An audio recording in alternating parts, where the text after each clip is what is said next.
if you study how the American political system operates and how the Chinese political system operates, beneath the surface, what you see is something quite different. So the United States, for example, functionally has gone from being a democracy towards becoming a plutocracy. Now, this is a very fundamental change. I want to emphasize I'm not the only one saying this. The late Paul Volcker said this, the Nobel laureate Joseph Stiglitz says this, Martin Wolf says this.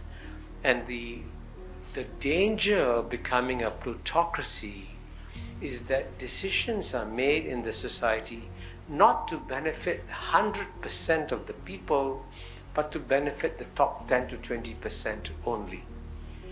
And the data therefore shows that in the United States, actually the United States is the only major developed country where the average income of the bottom 50% has remained stagnant for decades, and other social indicators indicate lots of problems in the society. Life expectancy has come down. This never happens in developed societies. And, if you look at the poverty rates and what Angus Deaton, the Nobel laureate, called deaths by despair, they're rising in the United States. So the United States, in that sense, is not a well-functioning democracy. And that's why, as a result of there being so much anger in the body politic, you get populism surfacing, Donald Trump winning the elections in 2016, and let's hope he doesn't win in 2024. Unfortunately, the chances of him winning are not zero. So that's on the United States side.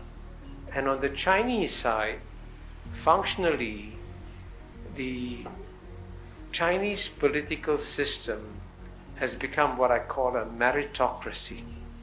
And meritocracy is one where the best people are chosen to serve in positions of leadership in the society.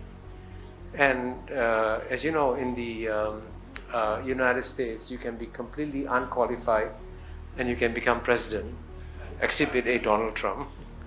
But in China, it's impossible. In China, if you haven't run a province, if you haven't done some serious assignments, you will not be given greater responsibilities. So therefore, you can see that the quality of leadership, and quite often the quality of mind of the leaders within the Chinese political system, is actually quite remarkable today. And so therefore, instead of it being a contest just purely between democracy and a communist party system, it's actually a contest between a meritocracy and a plutocracy. And then we have to see which society performs better. And if you look at the social indicators, which are a very key indicator, you will see that the social indicators in many ways, the societal improvements in China are quite remarkable and actually have been remarkable over the last 30 to 40 years. And China, as you know, has just more people out of poverty than any other human society has since human history began. So this is why the contest and the political dimension is also very complex.